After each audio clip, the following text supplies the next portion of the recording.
Hello दोस्तों, कैसे आप लोग? उम्मीद करते हैं अच्छे होंगे। दोस्तों, इस वीडियो में language English and Hindi practice set paper देखने वाले हैं। यह वीडियो बीपीएससी ट्री 4.0 के लिए अत्यंत आवश्यक है। यह क्वालिफाइंग पेपर है, इसे क्वालिफाई करना अत्यंत आवश्यक है। देखिए, लैंग्वेज का टोटल क्वेश्चन आपको 30 देखने को मिलेगा, जो कि 30 अंक का होता है। ठीक है, 30 क्वेश्चन 30 अंक का। ठीक है, देखिए वीडियो जो है पर डे डाला जाता है। ठीक है, सुबह में डाला जाता है। ठीक है, तो चलिए शुरू करते हैं क्वेश्चन नंबर फर्स्ट से। क्वेश्चन नंबर फर्स्ट की यदि बात करें तो फर्स्ट है कि select the most appropriate antonym of the given word delay. अब देखिए, डिले जो है नाउन है। डिले क्या है? नाउन है। इसका अर्थ होता है देर करना। क्या होता है? देर करना। ठीक है, देर करना। तो देखिए, इसका जो एंटोनिम हो जाएगा, ये हो जाएगा आपको एडवांस। क्या होगा? एडवांस। ADVANC advance. इसके अलावे हो जाएगा कॉन्टीन्यूअस। कॉन्टिन्यूएशन। क्या होगा? कॉन्टिन्यूएशन। ठीक है, कॉन्टीन्यूअस भी कर सकते हैं। अब देखिए यहाँ पे होल्ड। होल्ड मतलब होता है रोकना। होल्ड मतलब क्या होता है? रोकना। ठीक है, पोस्टपोन मतलब होता है टालना। पोस्टपोन मतलब क्या होता है? टालना। और एडवांस मतलब होता है आपको, एडवांस मतलब होता है आगे। एडवांस मतलब होता है आगे। कॉन्टिन्यूएशन मतलब होता है, देखिए CONTINUATION। कॉन्टिन्यूएशन मतलब होता है जारी, जारी रखना। ठीक है, जारी रखना। उसके बाद देखिए रेस्ट्रिक्ट, RESTRICT। रेस्ट्रिक्ट मतलब होता है पाबंदी लगाना। क्या होता है?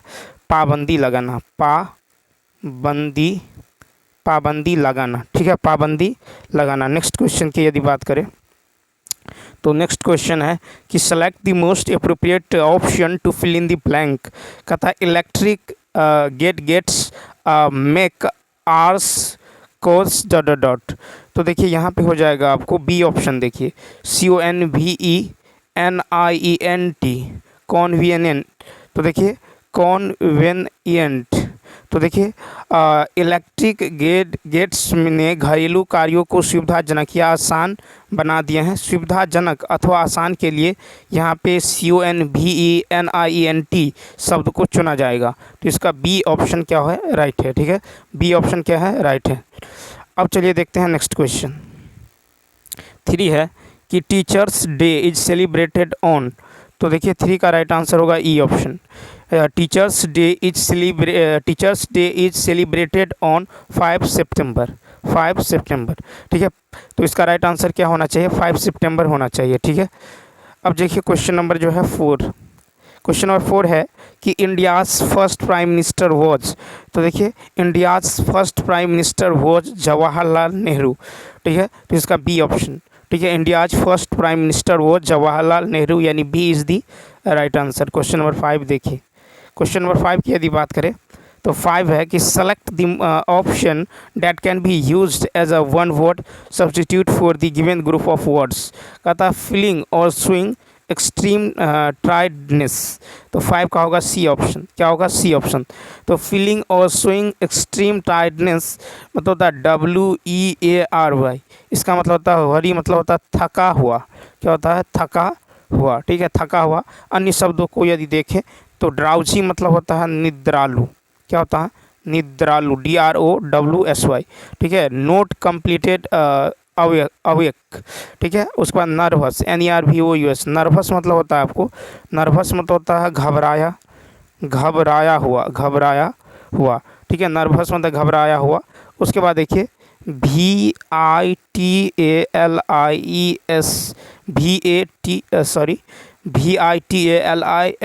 इसका मतलब होता है इसका मतलब होता है आपको जीवित, जी।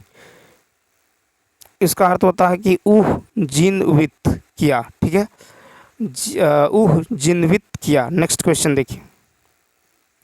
नेक्स्ट क्वेश्चन है कि select the most appropriate synonym of the given word. TRANSIENT, transient. ये एडजेक्टिव है और इसका अर्थ होता है आपको क्षणिक। क्या होता है? क्षणिक होता है, या फिर आप कह सकते हैं अल्पकालिक होता है। इसका सिनोनिम हो जाएगा टेम्पररी। ठीक है, ट्रांजिटरी,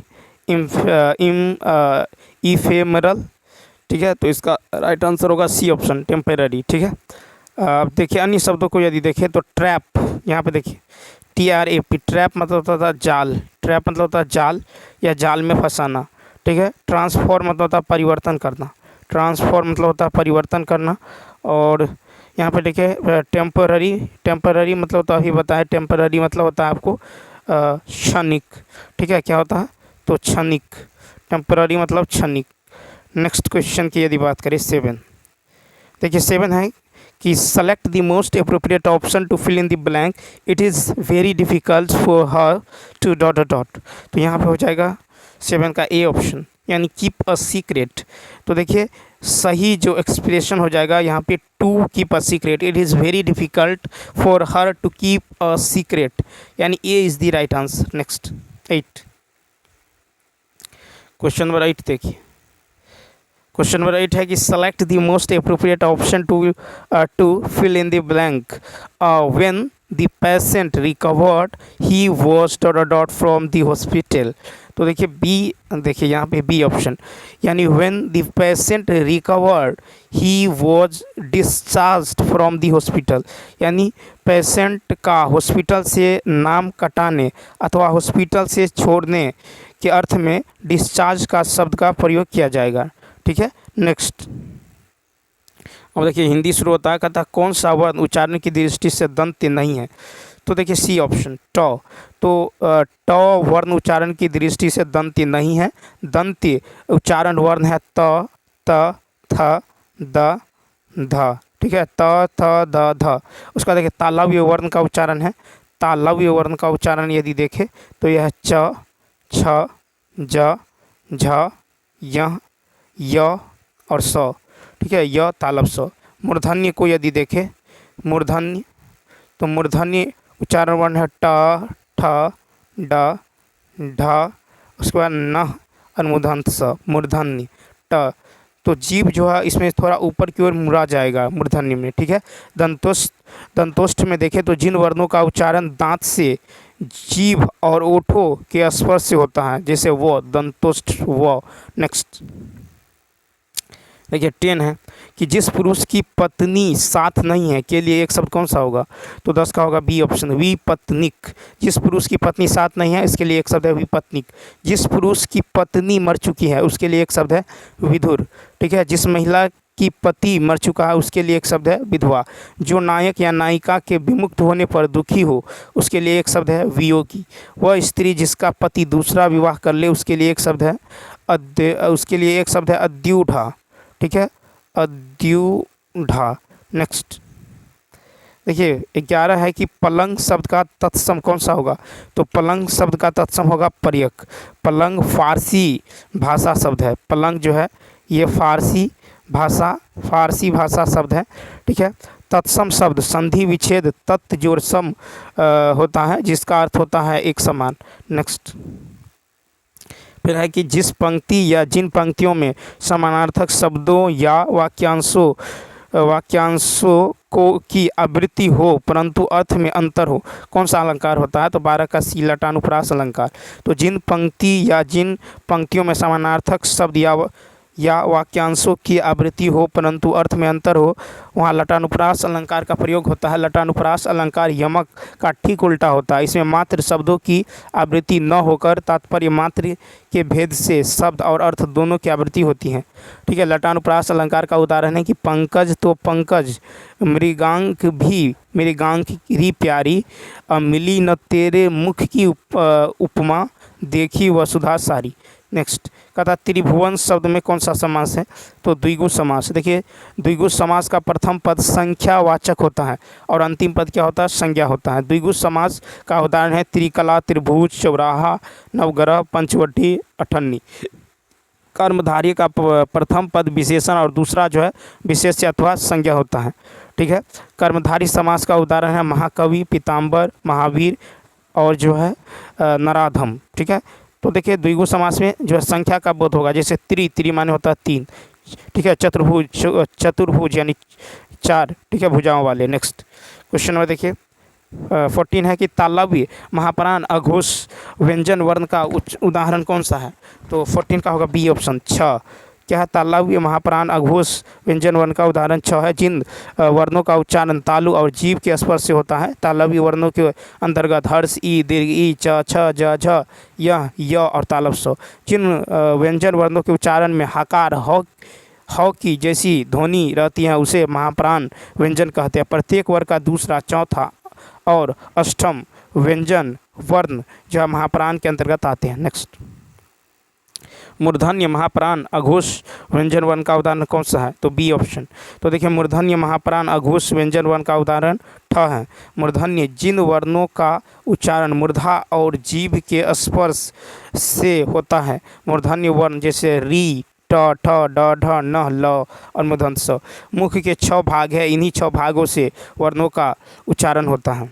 नेक्स्ट क्वेश्चन, फिर देखिए क्वेश्चन नंबर 16 है कि शायद आज आप ज़्यादा व्यस्त है। इसमें वाक्य में ज़्यादा किस प्रकार का विशेषण है? ए ऑप्शन, परिमाणवाचक विशेषण। परिमाणवाचक विशेषण जिससे परिमाण का बोध होता है। परिमाणवाचक विशेषण के 5 जो है उपभेद है, ठीक है। पर्याप्ति बोधक है, ठीक है, जैसे बस, केवल, काफ़ी।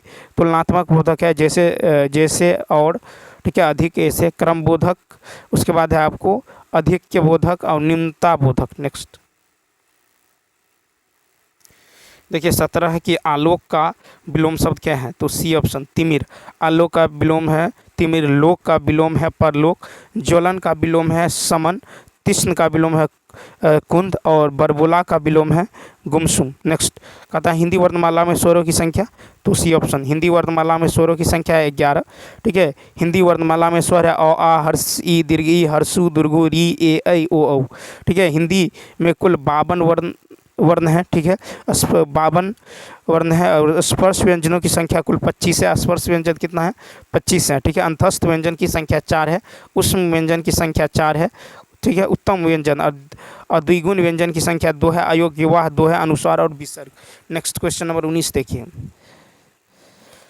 क्वेश्चन नंबर 19 है कि जिन पंक्तियों में एक शब्द या शब्द समूह अनेक बार आए किंतु उनका अर्थ प्रत्येक बार भिन्न हो, और कौन सा जो है अलंकार होगा? 19 का ए, यमक अलंकार। तो जिन पंक्तियों में एक शब्द या शब्द समूह अनेक बार आए किंतु उनका अर्थ प्रत्येक बार भिन्न हो, वहाँ यमक अलंकार है। शब्द और अर्थ की शोभा बढ़ाने वाले अलंकार को अर्थ अलंकार कहते हैं, ठीक है। अलंकार के मुख्य 2 भेद है, शब्दालंकार और अर्थालंकार, ठीक है। शब्दांश और शब्दालंकार के 3 भेद है, अनुप्रास, यमक और श्लेष। नेक्स्ट क्वेश्चन नंबर 20 कहता है कि जो दंड पाने योग्य हो, इस वाक्य के लिए सही शब्द क्या होगा? सी ऑप्शन, दंडनीय, ठीक है। जिसके पास देने के लिए कुछ ना हो उसके लिए एक शब्द है अकिंचन।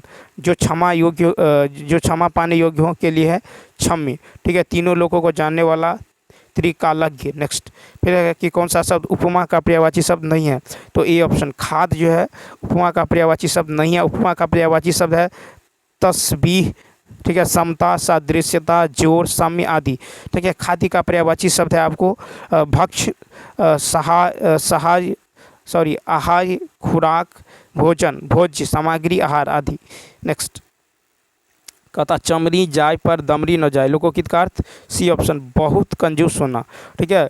उसके बाद बंदर बांट मुहावरे का अर्थ होता है किसी वस्तु के वितरण में जोर, अनियमितता। हाथ कंगन को आरसी किया, लोकोक्ति का अर्थ है प्रत्यक्ष को प्रमाण किया। भागते भूत की लंगोटी भली, इस लोकोक्ति का अर्थ है कि बचे हुए धन को अधिक समझना, ठीक है। नेक्स्ट कहता है किस शब्द की उत्तरवर्तनी शुद्ध है? तो ए ऑप्शन, तिरस्कार। तोहर्सी का र, दंत स, कवाकार र, ठीक है। तिरस्कार मतलब अनदेखी करना, उपेक्षा करना, अस्वीकार करना, घृणा करना आदि।